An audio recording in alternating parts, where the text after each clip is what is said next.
Okay. Good evening, everyone. I am so excited this convocation is happening tonight. I will make this brief because I know we want as much time as possible to hear from our gracious speaker, kicking off an exciting and awesome slate of Hispanic Heritage Month programming this year. But I'm Cameron Sweatman. I'm the new Student Programming Coordinator for Diversity, Equity, and Inclusion here at Illinois College, and I'm excited to be with you all tonight, sharing this opportunity to listen and grow with you all as we listen to an awesome speaker. But first things first, a couple housekeeping items. We'll be taking questions via chat, as I think Jeremy's mentioning in the chat area. So insert those as you have them throughout the talk. And then we'll see which ones we can get to after Comptroller Mendoza makes her remarks. And please don't forget to complete your reflection questions as well and submit those. But enough of these boring things, on to the main event. So tonight, again, we have the pleasure of hearing from a history maker, to hear from the first Hispanic person independently elected to statewide office in Illinois. She's overcome obstacles and found success in her own way, in large part by choosing action over inaction throughout her academic and working career, which she's going to get into here, I'm sure. She's someone who has lived in competition on the soccer field and the campaign trail, but also a life and career in collaboration with optimism for the future. So on behalf of Illinois College, it is my honor to introduce someone who has given much in fervent service to the communities of our state, our Illinois Comptroller, Susanna Mendoza. Thanks so much for being here. Comptroller Mendoza, take it away. Thank you so much, Cameron. I truly appreciate the warm welcome and introduction. And it's a pleasure to be with all of you, especially kicking off our Hispanic Heritage Month, of which, of course, I'm very proud of my Hispanic heritage. But I truly am delighted that the team at Illinois College invited me to speak with you tonight. I'm getting video bombed by my son, David, not part of the original intention here, but okay, David, I gotta do my speech. Say hi to everybody. Hi, I don't want to be here. This is what happens in pandemic days with Zoom, right? I mean, obviously I would have loved to be there with you in person in Jacksonville for the event, but as you can see, I do truly have an 8-year-old son here at home with me who is unvaccinated. And so, as you can imagine, like so many other parents out there who are in a similar situation, I am still limiting my public appearances until we can get the vaccine approval for children, which I really hope and pray comes sooner than it is on the docket so far. So, but I do want to be on the record saying that I hope I get invited to visit the college in person again someday in the very near future. In the meantime, we are very lucky to obviously have great tools like Zoom that make it so easy for us to be together virtually and have a great discussion. And I will be very excited to answer your questions a little bit later in the program. So think about what you want to ask. But first, I do want to spend some time talking to you tonight about leadership and the cost of doing nothing when challenges or opportunities come our way. You know, as you know, I am one of the more than 2.3 million Hispanic people who live in Illinois. My parents immigrated to the United States from Mexico in the 1960s. My oldest brother was born in Mexico, and my other brother, who's a little bit older than I am, the second, was born in Chicago along with myself. When I was young, we lived in Chicago's Little Village community on the southwest side of the city of Chicago. Little Village was a neighborhood in transition at the time. It was home to many first and second generation Mexican families like mine. These were proud, hardworking families who had an eye on joining America's middle class. My father, he was a pipe fitter at Brock's Candy Factory. I don't know if you guys have heard of Brock's Candy, but trust me, I have the cavities to prove it. And unfortunately, street gangs had also established themselves in Little Village, and violence had become much more common. My brothers had faced pressure at one time or another to join a gang. My oldest brother had wanted to be a cop since he was old enough to walk and talk. So you can imagine that was not a comfortable situation for him. And one night when I was in second grade, the violence hit shockingly close to home. A murder occurred right outside of my family's house. And we were told it had been a gang killing, and it shook my parents to the core, especially my mother. I mean, they simply could not handle the fear of thinking that their kids could get shot while playing outside or walking to and from school. Okay, I mean, seriously, this is, I hope you guys are laughing at how hard it is to, try to do this stuff with a little guy poking his head in the video screen. Yes. I had no Okay, idea I'll tell you the about story. it. So be quiet and listen so you learn about your mommy. Yes. Okay. So anyway, the next day, literally the next day after this happened, my parents, they packed us up and they moved our family out to Little Village, to West Suburb, I should say from Little Village to West Suburban Woodridge. It was 35 miles away and far. At that point, it seemed like, a whole nother country far away from the violence and uncertainty. And my brothers and I would say we're very lucky. My parents, they moved heaven and earth to get us away from the violence. They were determined that we would enjoy a peaceful childhood free of violence and trauma. They borrowed money. They worked multiple jobs and they lived truly paycheck to paycheck. And we didn't have any fancy cars or take elaborate vacations, but we were safe and we were happy in our new community. And it was there that I developed a passion for playing soccer. I started playing when I was just 7 years old, mostly on all boys teams because it was the 80s and soccer and Title IX compliance were clearly not taken as seriously as they are today. So there weren't a lot of options for girls who wanted to play. But I love soccer. Like if I was writing it, I'd say capital LOVE, the whole thing, all caps, soccer. I love the game. I love the competition. And I love that it helped me build character and mental toughness at a young age. I went on to David, yeah, my son's playing now, so I'm very excited about it. Yay! I went on to be captain of our soccer team at Bolingbrook High School, and I played offensive center midfielder. So for any of you midwards out there, go Midwards.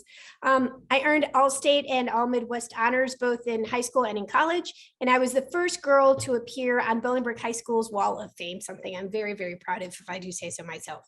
Now, after high school graduation, I alluded to the fact that I did play soccer in college on an athletic scholarship, as well as an academic scholarship at Truman State University, which I loved very, very much.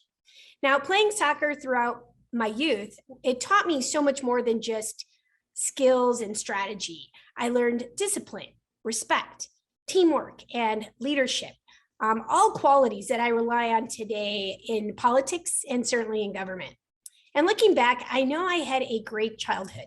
I'm grateful every day for the choices that my mom and dad made so that their kids could be safe and be happy and grow up in that safe environment.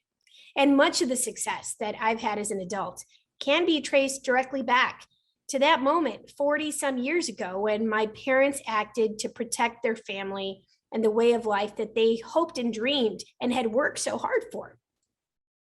Their determination and willingness to act when confronted with a challenge ignited the fighter in me. It deepened my desire to stand up for people who can't stand up for themselves. And it steeled my resolve to chart my own course in life, one that came to include public service. Because what better way is there to protect the vulnerable and right the world's wrongs than by serving the public? As a kid, it wasn't my choice to leave my neighborhood that day. But as an adult and a college graduate, it was my choice to move back to Little Village to try to make a difference. And this is a true story. It was a chance encounter with a poorly written campaign brochure that led me from a career in advertising to a career in public service. In 1994, I graduated from college in Missouri with a degree in business administration. I returned to Chicago to get a job and I moved back to Little Village, the neighborhood that I had always felt as a little kid that I had been run out of. My first job straight out of college was working for the front desk at the Marriott Hotel on Michigan Avenue. And then I worked at an advertising firm that specialized in Spanish language advertising. When I was in college, that's what I thought I wanted to get into. So while I was a business major, I had a concentration in marketing and advertising. Now, this firm had great clients. They had clients like Miller Brewing, that was an account that I worked on, and Coca-Cola, the other account that I was an account exec on. And in the spring of 1995, I happened to pick up a bilingual campaign brochure in which a political candidate who I'd never heard of was attacking his opponent. Again, someone I had never heard of. And as I read the literature, I was surprised and frankly, I was offended to read how sloppy the argument was and how misspelled the whole thing was. I couldn't believe it. I thought to myself, first of all, if I ever turned in homework like this in college, I would fail. I'd get an F in class. And then I thought to myself, if this candidate doesn't care enough about my community to take the time to proofread his work in Spanish before getting elected, I could only imagine how things would be if he actually got elected. And I could have simply just thrown the brochure in the trash and gone about my business that day. But instead, I acted. And this is a story I share with all college kids because it truly was like a defining moment in my life. I was so incensed that I called the office of the targeted candidate because it was one of those like mean mailers against somebody telling people not to vote for this person. And again, I didn't know who this person was. So I thought, hey, why not? I called this targeted candidate and I offered to write a rebuttal and he accepted the offer. And I didn't even have a computer back then when I picked up the phone and made that like cold call.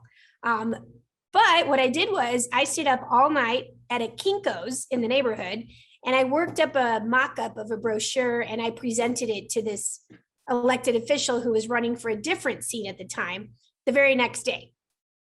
I'd called him up and I said, I can help you turn all this negative publicity into positive, and I'd love to share my ideas with you, but only if you're going to do a rebuttal that you give me a shot at doing it. And he was so taken aback by the phone call that he said, I need to meet you. Can you come by my office tomorrow? And I said, sure. And so that's why I went to Kinko's to work on this rebuttal piece, unbeknownst to him, but I wanted to show up to his office with something to show him. And, staying at a Kinko's till 2 or 3 in the morning because you don't have a computer, that's what people with no computers had to do back in the old days.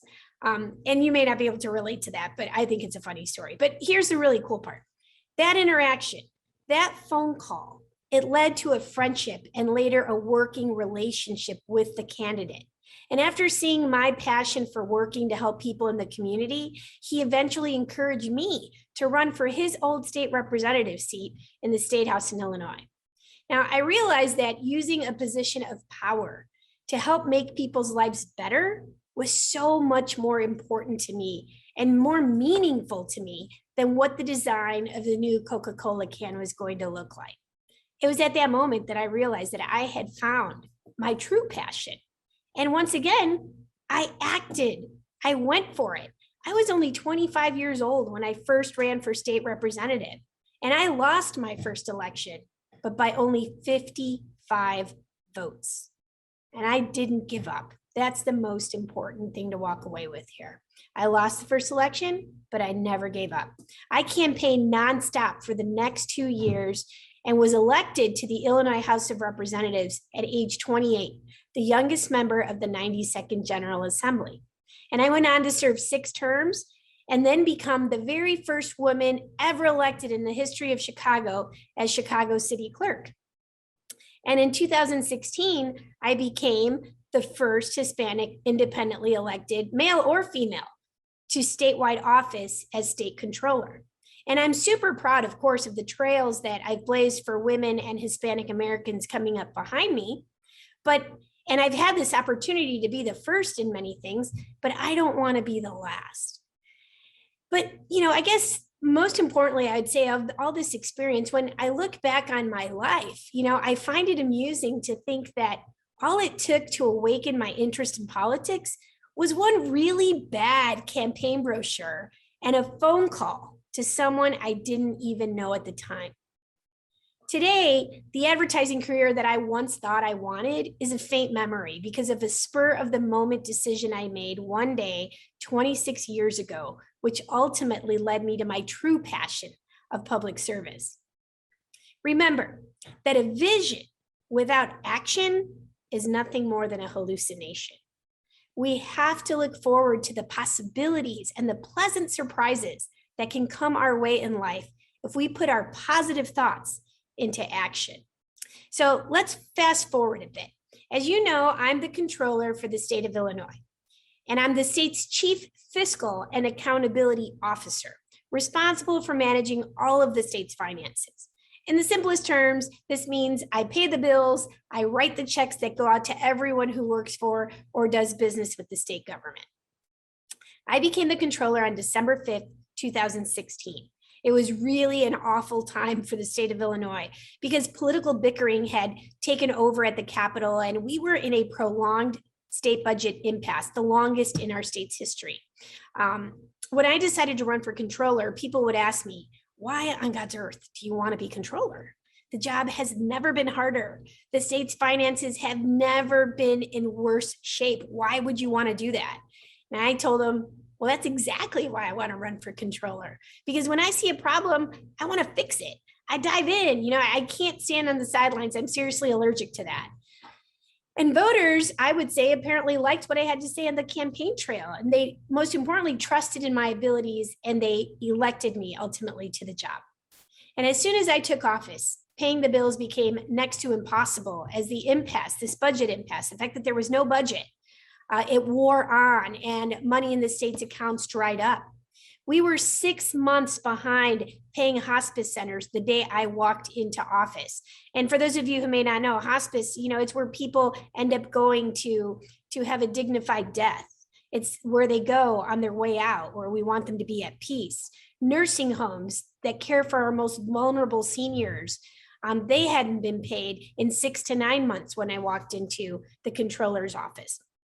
And many of them were on the verge of closing their doors because the state had not paid them for so long. State payments for special education students were running nearly a year and a half behind, or I should say half a year behind. And there were some businesses across Illinois that had not been paid for a year and a half or up to 2 years.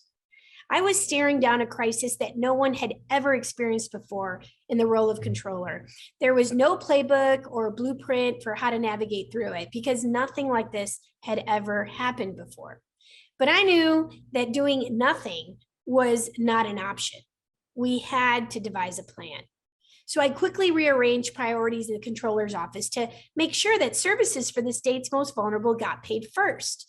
This included things like mental health services and programs that help children, the elderly, the hungry, and the homeless.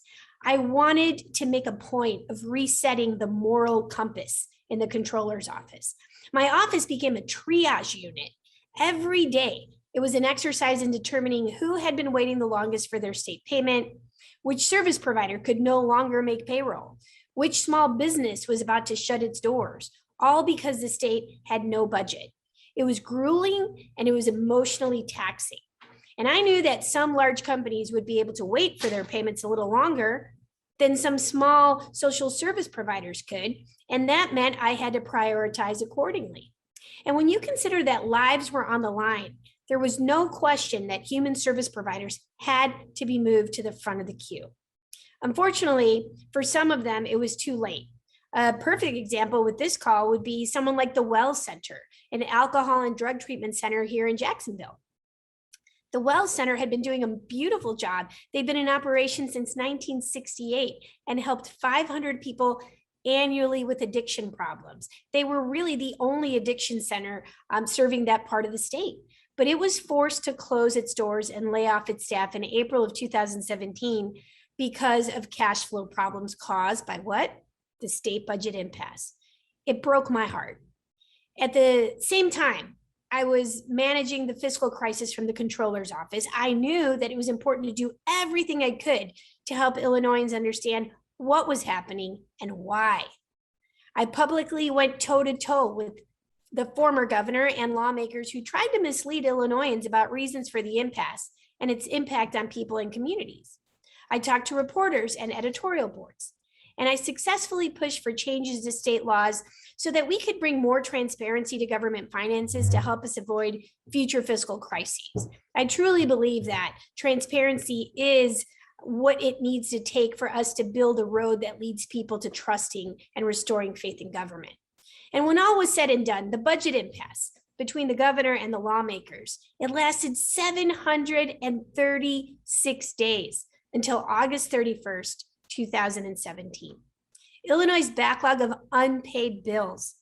That means those are bills that the state of Illinois has received for services that have already been rendered to the state of Illinois. For example, the money that universities get for teaching kids, right? The state contributes to the universities. If we don't pay the universities can close down.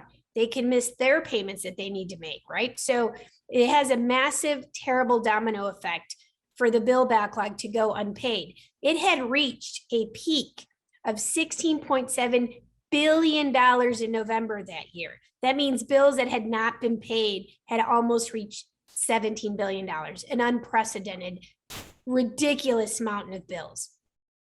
And I'm happy to report that the state is in much better shape today. That's in large part because my office has continued to prioritize payments and we closely monitor the cash flow. We're now able to pay companies and vendors as soon as the invoices land in our office. We've spearheaded transparency reforms like the state has never seen before, and we have been managing the money better than any controller and any administration, and during the most difficult periods of our state's history. And now I don't want to bore you more with details about state government or the budget impasse, but I'm sharing all of this with you to drive home the point that doing nothing in the face of adversity can come with a heavy price tag. When people that loved me said, "Why would you want to run for controller? Don't do it. It's an impossible task." You know, I could have said, "Yeah, you're right. It's too hard. I shouldn't do it." But instead, I took action. I did it, and we're in a much better place for it. And, you know, because of political and ideological differences, our former governor and lawmakers, they couldn't agree on a state budget. So they opted to shirk their duties and do nothing for 2 years. And look what happened as a result. They nearly collapsed state government. They sent companies, schools, and municipalities all over the state into a tailspin, and they made Illinois a laughing stock. So for me, doing nothing in the face of that was not an option. Now, so why did I tell you these 3 particular stories? I shared them with you tonight because collectively, they illustrate why it's so important for leaders to be ready to act when faced with danger, uncertainty, or an unexpected challenge. Doing nothing was never a thought for my parents when they realized street violence had become a threat to their family and their home. On the soccer field, players can't just keep their eye on the ball. They also have to pay attention to what else is happening on the field. How is the opposing team setting up?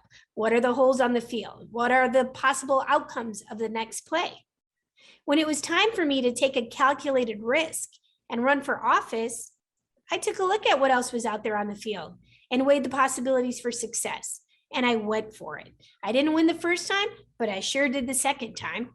And I don't like to sit on the sidelines and passively wait for my life to unfold before me. By contrast, we've now seen in state government what happens when leaders disagree on a path forward and are content to do nothing. Real people suffer and taxpayers foot the bill. So here's my advice for the young people in our audience.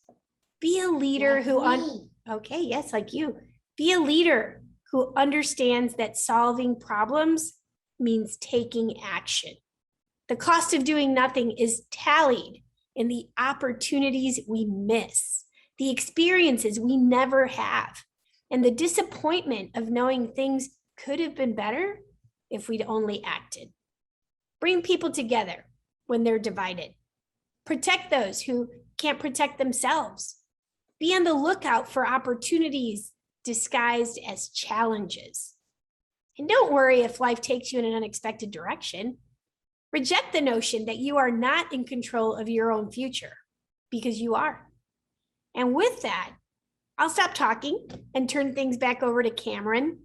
I want to thank you all for having me join you this evening. It certainly means a lot for me to get to share some time with you, and I'm looking forward to answering your questions. So go for it. Wow, thank you so much, Comptroller Mendoza, and David as well, for your words. I know it's not easy without being able to see the audience and interact, so we really appreciate it. And just know we were all very much with you. Good. We have a lot to reflect on here, and I will say I'm just old enough to understand your Kinko's reference you made. Yeah, I know. I bet you a lot of people don't get it, but it's like a place that people used to go to actually use computers or make photocopies. Right. Like so archaic now. Very important back then, though. And your quote, "Vision without action is nothing more than a hallucination." Yep. We might be stealing that one. Just so you know. Yeah, spread the word. It's so true. I mean, so many people have great ideas of what they'd like to see or what they wish they could have. But if you don't put a plan together and then most importantly, put it into action, it's just like I said, it's a hallucination. It's never going to really happen. Yeah, it's just a wisp in the wind, That's right. Absolutely. Okay, so first question. You talked about how you were activated to participate civically when you saw that political advertisement. Which leaders inspired you in high school or college, and how have they affected your leadership style today? So I, when I was growing up, I was so obsessed with soccer. I really did not follow politics very much. I didn't like politicians because my mom and dad are from Mexico, and they did not have a, good taste in their mouth about the politics in that country. And so I had always been raised to not trust any elected officials, that, it wasn't positive what I heard in my household growing up as a kid, right? And so the last thing in college that I ever would have thought I'd be doing, when they ask you that question, where do you see yourself in 5 years, which every college kid gets, right? The last place on earth it would have been was running for office to be, the youngest state rep at that time running in Illinois. And so it's just, again, I got bit by this bug, this political bug that I never would have seen coming. And it was very inspiring. And I just really fell in love with being able to help people. And then realizing that if you take on these challenges and, of course, it's not an easy thing to run for office. You definitely have to be confident. You can't shirk away from, you can't not be a risk taker when you do these things. And you can't be afraid to fail, most importantly. And I think that I've always been a competitor. Soccer was much more than just a sport for me. It was really a defining part of my personality and my mindset. And in terms of role models, they were my coaches, besides my parents, of course, which were my first and most important role models. My coaches, I remember always wanting to just play extra hard and earn their respect and their admiration, have them be proud of me. And in anything I've done, whether it was on the soccer field or in any position that I've held, I haven't wanted just to be good. I've always worked hard to be the best. And I was the kid that when my friends were out partying, I was doing more drills, and I was, juggling more, and I was trying to do tricks, and I was, like a total geek, I guess. But I wanted to be the best. I saw that there were no women up on the Bolingbrook High School wall of fame, and I wanted to be the first. And so that's what I did to do whatever I needed to do to get there. So that was my vision. And then I put it into action, and every aspect of my life has been that way. And so there was one person though, that has been a huge, she's not necessarily a politician, but like more of like an activist, that for me, one of my greatest things in life was to get to actually meet her and have her come out and, unbeknownst to me, like endorse my candidacy and, just be a big supporter of mine. And that was Dolores Huerta. And she was, she not was, because she still is. She's like in her late 80s, and she's still flying all around the country, advocating for, causes near and dear to her heart: women's rights, labor rights, civil rights. And she was right there behind Cesar Chavez, who, if you say Cesar Chavez, like every Hispanic and every non-Hispanic knows who that is. But Cesar Chavez, I truly believe, would have never been Cesar Chavez if it were not but for Dolores Huerta, who is doing like all the heavy lifting behind the scenes, but not getting the credit until now in like her 80s is when you start to hear more about what an amazing living legend this woman is. And so she was somebody that I admired pretty much my whole life, and never thinking I'd ever be in politics someday, but just the irony and the beauty that a couple of years ago, she was here in Chicago doing commercials for me. And who would have thought, right? So it's like, we all have these people that make you feel like you're a little kid meeting Mickey Mouse for the first time, like it's such a big deal to 6-year-olds, see how they light up. And that's how I felt with Dolores Huerta. It doesn't matter how far I advance in my public service, like meeting someone like her is just so humbling and honoring. And, so she's been a big role model to me. And then to have a picture that I will always cherish of my mother and Dolores Huerta with me, like, si se puede, it's just like the coolest thing on earth. So, yeah, she's someone that's very important to me, and we pray for her every night. My little boy, who you've all met like 10 times now in this video, she's in our prayers every night. And I want him to grow up knowing who this woman is, Absolutely. Wow. I'm going to do some research myself, I think, on this amazing woman. My goodness. Dolores Huerta.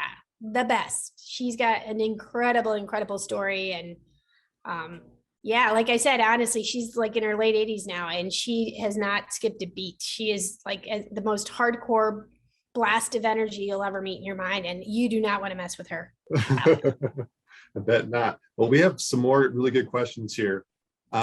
So we just got another one in. This one says, what is it like to be a Latina leader in a white and male dominated field like finance?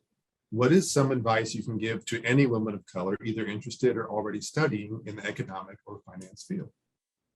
Yeah, set your expectations and your goals high. I met a young lady once, and this question reminded me of my answer here to you. I was giving a big speech in front of like 2,000 Hispanic young people at the United States Bank Leadership Institute event that they do every year. And she came up to me afterwards after I gave this speech. It was all about empowering and stuff. And she said, I wanted to ask you, it's very similar to that question, what's it like for you? How do you have the confidence to get up in front of a crowd of people that don't look like you and command the stage, or go into a meeting with all these, white politicians, males, right? And not feel like they're all looking at you wrong, or that feeling that you're an equal, right? That you should be in that room, because I'm the only Hispanic woman in my law class, which was surprising to me at the time, because you see a lot more women now in law school. But she said that her class had 2 girls in it. And, one of them was just mainstream, Caucasian girl who's great, real quiet. And it was her. And she always felt that, it was all these guys that they did not see her as an equal. And they never told her that, but she felt that. And I said, well, that's your first mistake, that you would be intimidated by them. What you should think is, wow, I'm the only Latina in this room full of guys.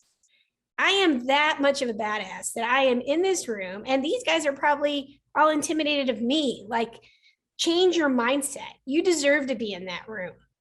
How many people applied for that class that didn't get in to that class? You're in that class. So make the most of that opportunity, not just for yourself, but for every other girl like you who doesn't think that they have a place in that room. Bust that door down and get in that room. So for any other person of color, especially women of color, who are thinking that, there's not enough of us, I will, number one, say, yes, that's true. It's part of what I said in my speech, right? That I've broken all these barriers in my own career, but I don't want to be a unicorn. It's like I'm the only Hispanic controller, and here in Illinois, the only Hispanic statewide officer, but the only one in the country, right? And so it should not be that unusual to see a Latina in a position of power at a state elected level. But across the entire United States of America, out of all of the elected positions, we're talking about every elected position at every level, small or large, those elected positions are only held by 1%. 1% of those are Hispanic. And we make up now 19% of the national population. We make up 17% of the population in Illinois. And to tell you that I'm the only Latina controller in our country just doesn't seem right in 2021, right? So while, yes, cool, kudos for getting there, I want more people coming behind me. And I hope that if nothing else, the fact that I'm there and that I've proven that not only am I there, but I have completely crushed it on managing the state's finances. Since I've gotten there, we've had 2 credit upgrades, the first 2 in 20 years. We got credit upgrades in the middle of a global pandemic when other states saw their finances move backwards. Since I've been controller, prior to me, 8 credit downgrades in a row in 2 years. We hadn't had an upgrade in 20 years. I've been your controller. I don't know anybody money right now. I'm current. That $17 billion bill backlog has been wiped out. And I did it without using federal stimulus funds, just by doing my job better than anyone before me. And I'm very proud of that. And I'm not going to pretend that we have not completely done an awesome job in this role. And I say that not to pat myself on the back, but if anybody out there thinks that Latina women can't take an office and just completely kick butt at it, they're wrong and they should just look right here. And I'm not the only one who can do it. So you should say, you get the opportunity to be in that room. You're going to make sure everyone knows that you deserve to be in that room. So for me, it's easy. I know I'm just as smarter than most of the guys I'm in the room with.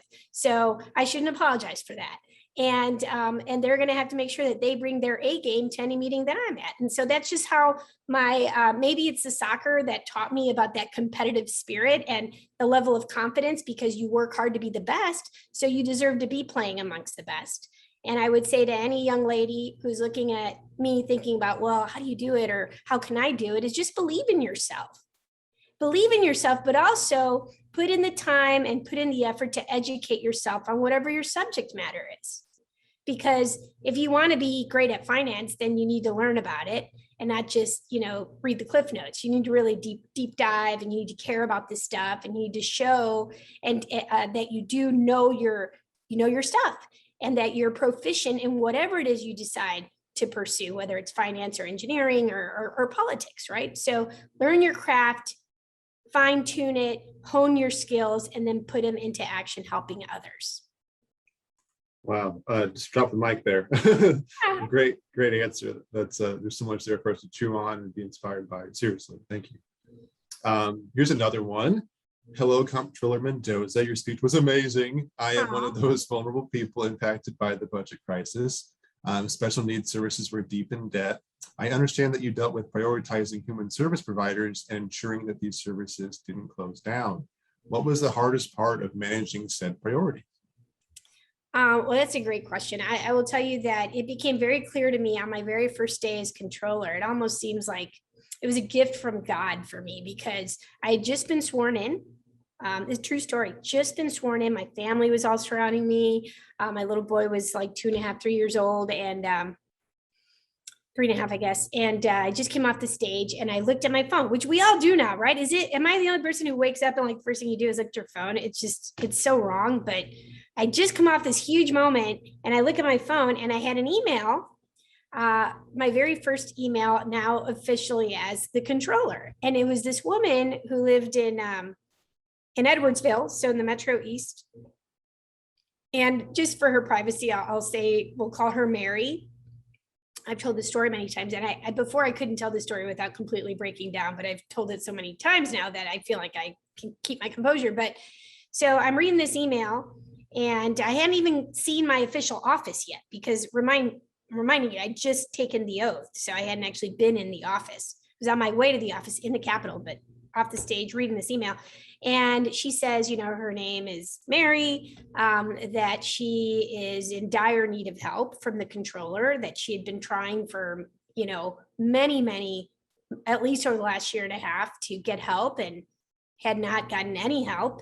And that she was incredibly vulnerable because she required a 24-hour ventilation and feeding assistance, right? That she has a debilitating illness that she was diagnosed with at the age of 4, and that at this point now, as a grown woman, she's lost all ability to have any kind of motor function and is 100% fully dependent on, very expensive critical care.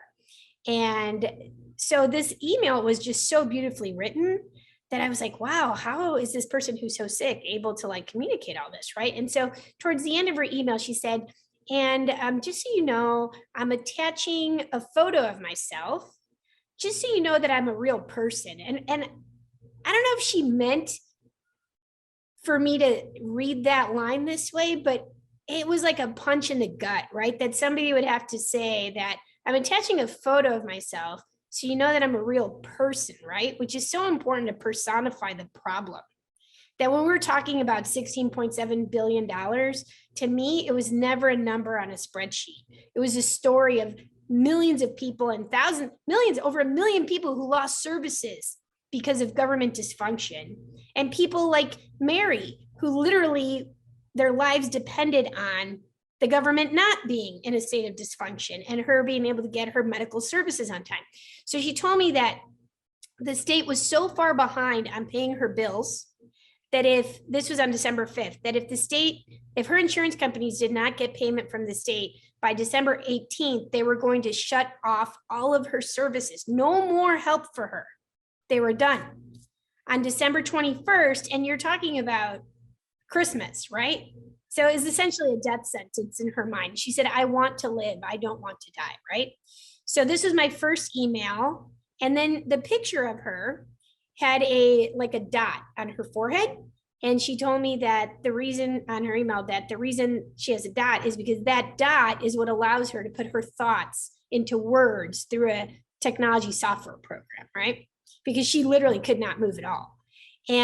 But you could tell then how intelligent this woman was, like super smart, but trapped in a body that completely did not work for her. And as a result, completely dependent on the state doing its job of taking care of our most vulnerable citizens, right? So my first act as controller was immediately sitting my new team down and saying, how do we help save this woman's life? Because this is absurd. And we did that, but before I couldn't tell the story because I would start crying just thinking about her because it's very emotional for me. But more so, not even just Mary. What made me really lose my stuff all the time was thinking about how many people were worse off than Mary, that from a mental capacity, they would never be able to communicate with me and advocate for themselves the way she was that day. And how many people were going to die over the next year and had already died before I became controller because they were victims to government dysfunction, right? And so when people ask me, how did you do what you did? I had every single waking minute of my day. I'd go to bed thinking about Mary and I'd wake up thinking about Mary and people like her and what I needed to do to make sure they didn't die. I never thought when I ran for controller that I would be making life and death decisions on people's healthcare every day. And essentially that's what I walked into. And as much as I've been around this, political landscape so many years, I still wasn't prepared for that gut punch like a minute after taking my oath. But I thank God for that because it set the tone for the entirety of my term as controller. It set the moral compass so strong for me. And it made me so incensed that anybody could read a communication from this woman and not be completely compelled to fix it.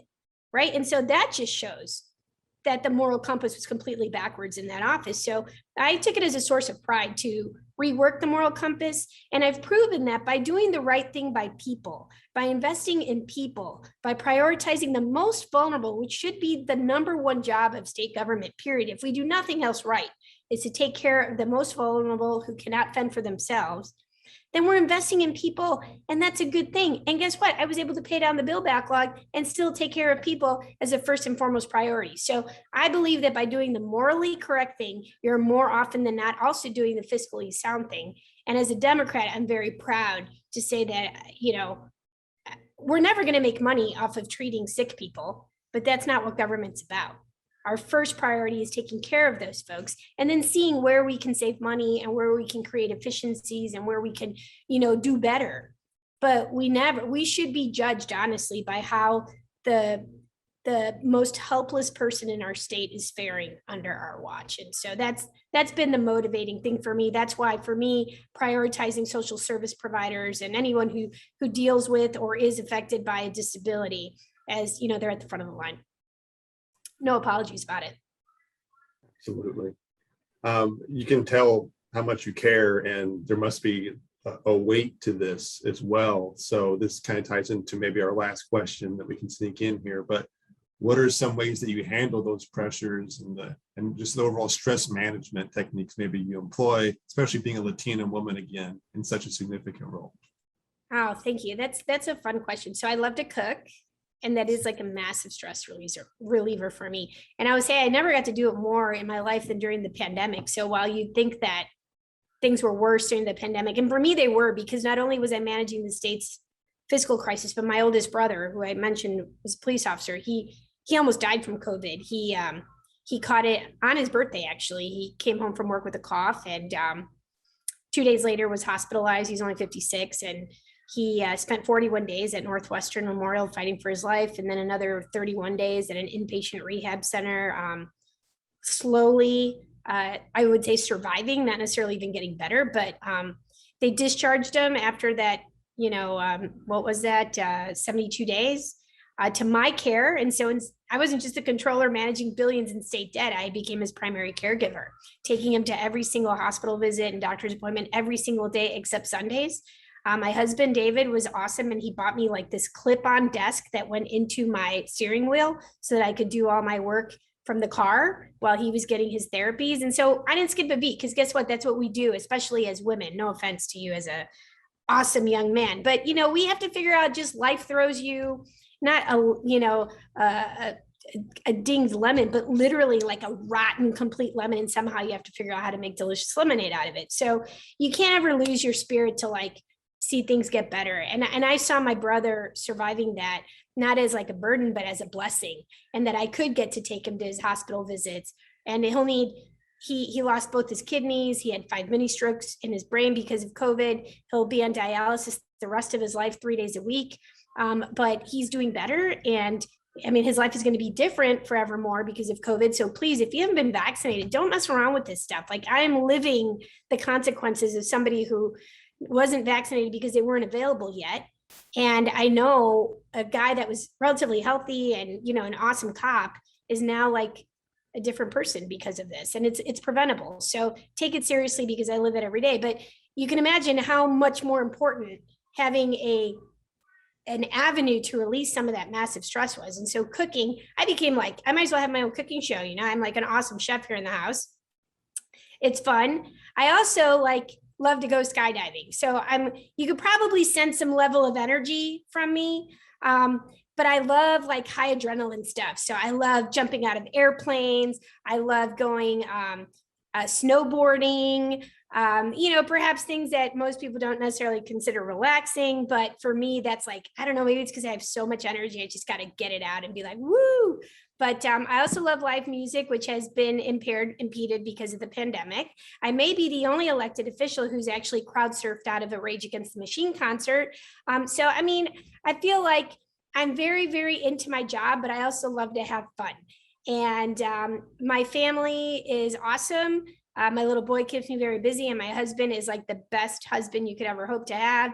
We go skydiving together. We go skiing and snowboarding together. We go running. We're very active. We love to cycle. We do 150-mile bike rides. So yeah, I stay active, and getting that out. I don't play soccer so much anymore. Now I'm coaching, assistant coach for my little boy.